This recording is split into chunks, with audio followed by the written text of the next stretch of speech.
No, of course your health is serious. The reason I did this was to make people take the right things seriously and give you tools to see what isn't going to help you. A lot of people stand to profit off you taking the wrong things really seriously. So I'm just trying to cut through those narratives. Hello, beautiful people, and welcome back to the show. A few things before we dive right in today. First, giveaway winner. I said if you guys went and left a review, you shared my Instagram post with the show in it, or you shared the show to your story, I would be picking one winner for a $100 Lululemon gift card. I have done that. I have done it by a random number selection. So I have a list in my phone, all numbered with everybody that entered. So the winner for the giveaway is Ellen Grace Fit. I was actually so excited to see her name come up. I'm not going to sit here and lie to you. She is a fabulous nutrition coach, I happen to know. And she is also a huge fan of the show. She listens to literally every episode. So I was super excited that her number came out. You were number 6 if you were wondering. Ellen, DM me on Instagram. I'll get that sent right over to you. And I'm hoping to do a series of smaller giveaways. If you share this, if you donate to my Buy Me a Coffee to support the show, if you do any of those things, I'm going to be kind of keeping track and then randomly going through and picking people to win. Probably not $100 gift cards because I want to do it a little bit more often. And we're not bringing in much revenue from the show yet. Hopefully we will be doing those once every month or two for maybe $25 or $50 to wherever you want. With that being said, I cannot thank you guys enough. This show has gone crazy. We got, I think, almost 3,000 downloads in the past 7 days. That's insane to me. We are in the top 10% of podcasts. So if you have shared this show, if you have left a review, if you have clicked on my Buy Me a Coffee, if you have done anything to support this from the bottom of my heart, I thank you so much because it wouldn't have happened without you guys. So today I wanted to keep it a little bit short and sweet just because the last 2 episodes have been a little bit longer. They've been interview style. And today we've got a solo episode. I want to talk about how to not start Monday ever again. Literally ever again. I think we all do it. We'll be in the middle of some behavior that we, for whatever reason, believe is wrong or doesn't align with our goals or whatever it is, and we all do it. We're like, we're going to start Monday, and this is never going to happen again. I'm going to be perfect on Monday, and lo and behold, we do it 600 times before we find something sustainable. I want to go through a list of things that hopefully maybe you haven't heard before. I know there's always the classics like, oh, like after you overeat, you should just drink water and whatever. Those are all great, but I wanted to go through some more specific things that I think maybe could be helpful and that I've found are helpful to me and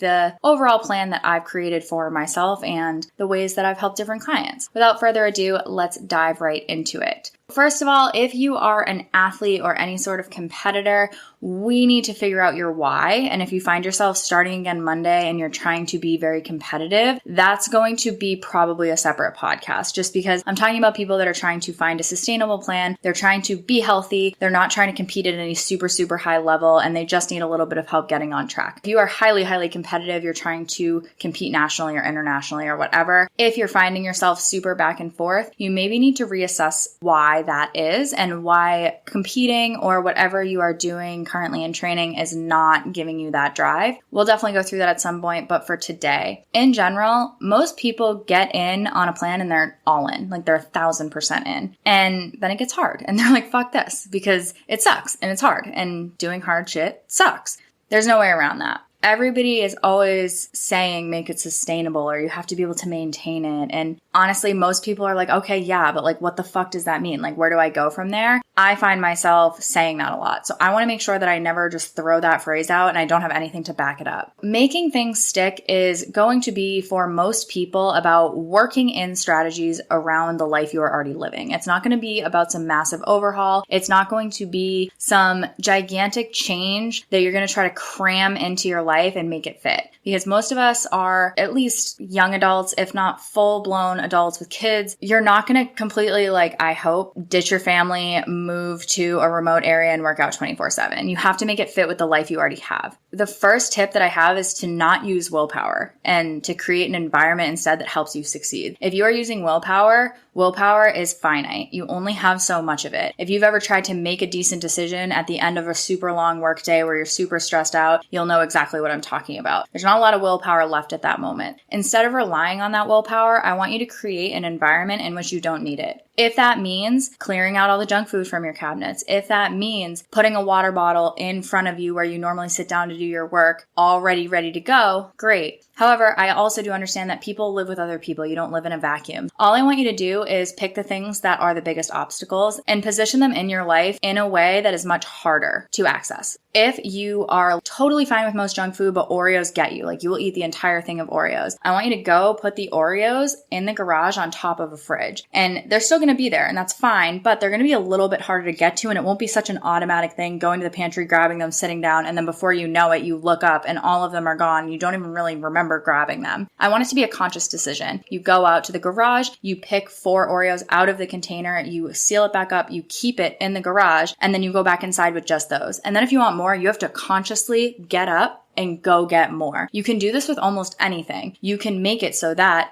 whatever is bothering you is far away. If you react poorly to dairy, maybe you only buy enough for the person in your house that eats dairy. So you know that if you're consuming that, you're kind of taking away from them and what they normally eat. You can kind of incorporate psychology into this and just how we normally react to things. If I'm totally fine with dairy, but Rob doesn't do well with dairy, and I buy a little bit of milk, he's probably not going to drink that because he knows like that's what I drink. And if I buy a gigantic thing of it, it's easier for him to kind of be like, oh yeah, it's fine. It doesn't really matter what it is. Just kind of make sure that you're not making bad decisions super, super accessible and the default option in your life. The next thing I want to talk about is eating more meals and less snacks. And I want to caveat this with this will not work for everybody. There are people that do really well just grazing all day, and that's how they'll live their whole life. They can make that sustainable. They pick the right things. However, I find most often when people are super back and forth with dieting that they use snacking as an in-between route to meals instead of snacking a little bit more strategically. If you are kind of at the beginning of your journey and you don't really know where to start, this is a great place. Eating more meals and eating less snacks. So that means if you get hungry and it's time to eat,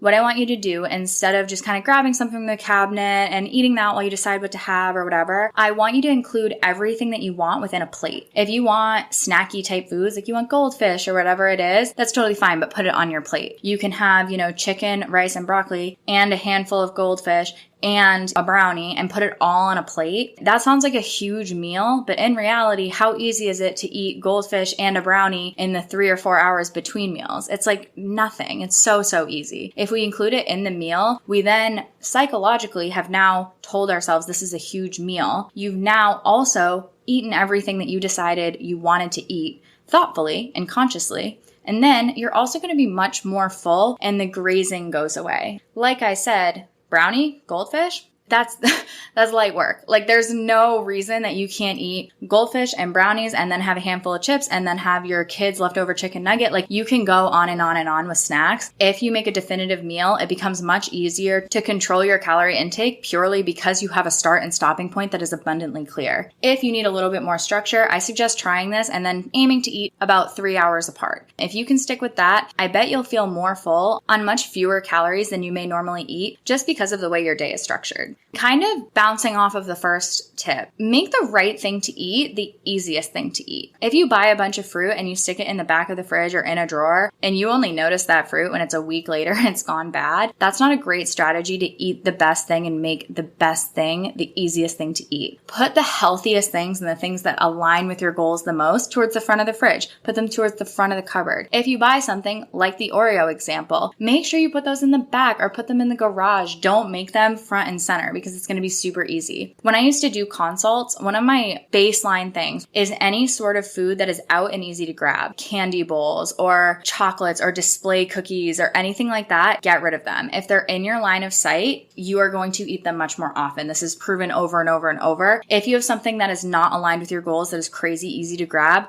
make sure that that's one of the first things that you correct. Put it in the back of the cabinet, whatever you need to do. You'll kind of notice that a lot of these things just go along with decision making. Like how easy is it to make the right decision? And if you have not read Atomic Habits, I highly, highly suggest it. It's one of the best books to structure your life in a way that makes sense for what you actually want. Because you are structuring your life in a way that makes sense for what you want, you are going to have less decision fatigue. And what decision fatigue is you make hundreds of thousands of decisions every day. You make a decision of where to put your pen down. You make a decision to get up and go to the bathroom. You make a decision to do every single thing you do. Decision fatigue is a real thing. So by the time we've made 400 million decisions and it's 9 p.m. and you're a little bit hungry, your decision fatigue is you're tanked, right? You're done. You're going to go grab the Ben & Jerry's and hope for the best because you don't care at that point. You're exhausted. We want to make less decisions. With that, we want to make less hard decisions. This means plugging all your food into MyFitnessPal the day before. Then if something changes, you're like, oh shit, I'm out of rice. I plugged in rice. Like just switch it out for something that's similar. Like, okay, now you're eating potato. It's not the end of the world. But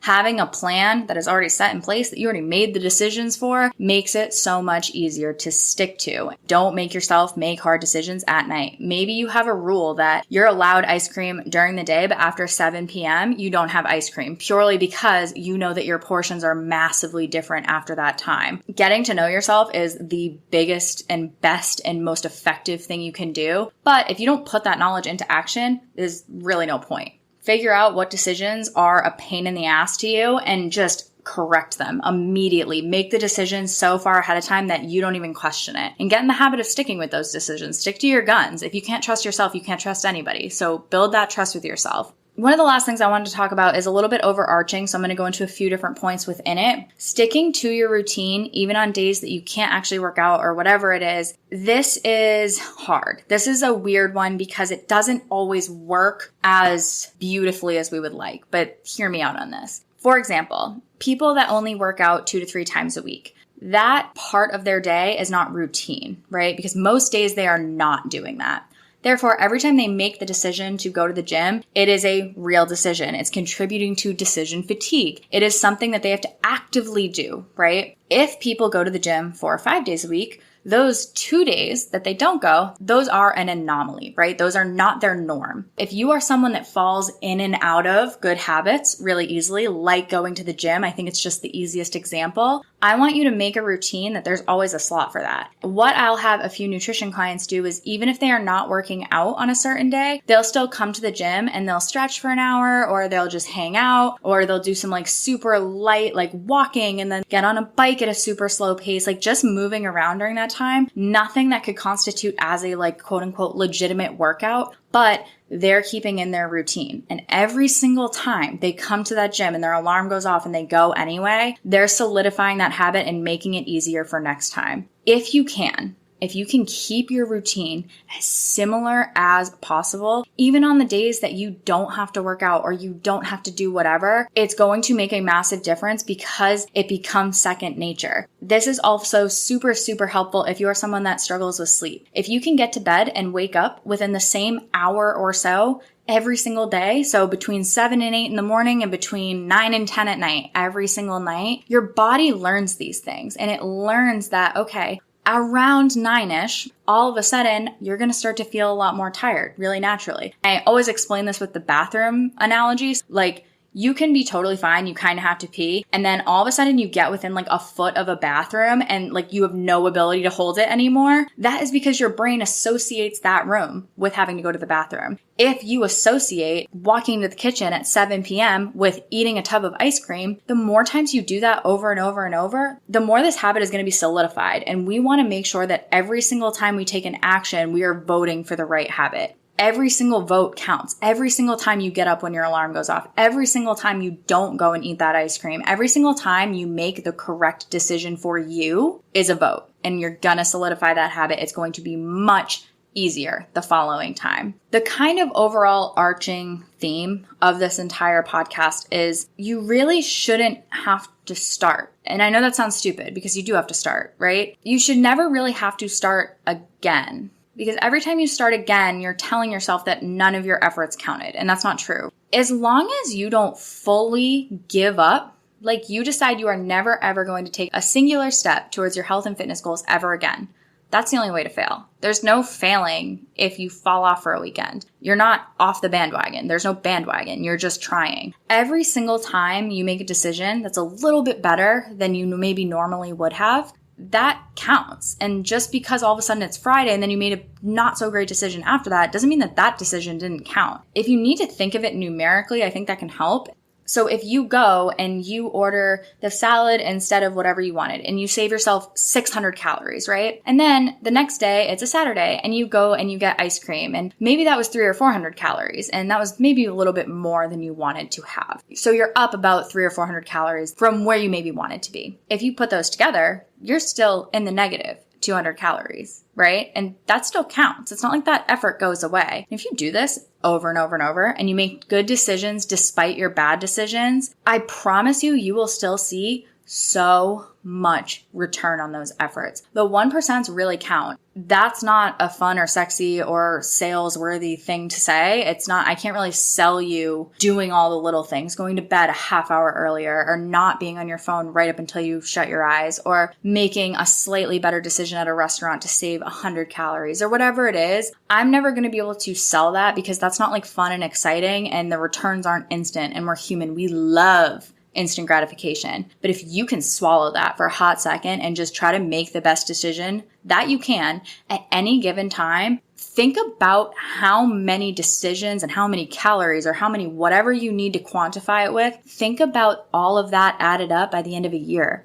How about 5 years? How about if you do this for the rest of your fucking life? It makes such a difference to not start Monday. I don't want you to ever think that way. I don't want you to ever think, I don't care if you eat 27 pizzas over the weekend. You're going to be in bed, probably sick, but I don't care. You didn't fail. You're not starting Monday. You are making better decisions all the time. And sometimes you won't because you're a fucking human being and you have a life and you have shit going on. You're not required to make the best decision 1,000% of the time. And I know I sound like a broken record, but as long as the intensity of your efforts is matching the intensity of your goals, you're in a great spot. If you don't want to be an Olympian, you don't need to eat like a fucking Olympian. I know that sounds crazy, but hear me out. It's fucking true. I want you to never start Monday again, not because you never mess up again, because you know that there's no actual start and end. There's literally just each decision. Your next meal is your next opportunity to get directly back aligned with your goals, directly back on track. However you want to put it,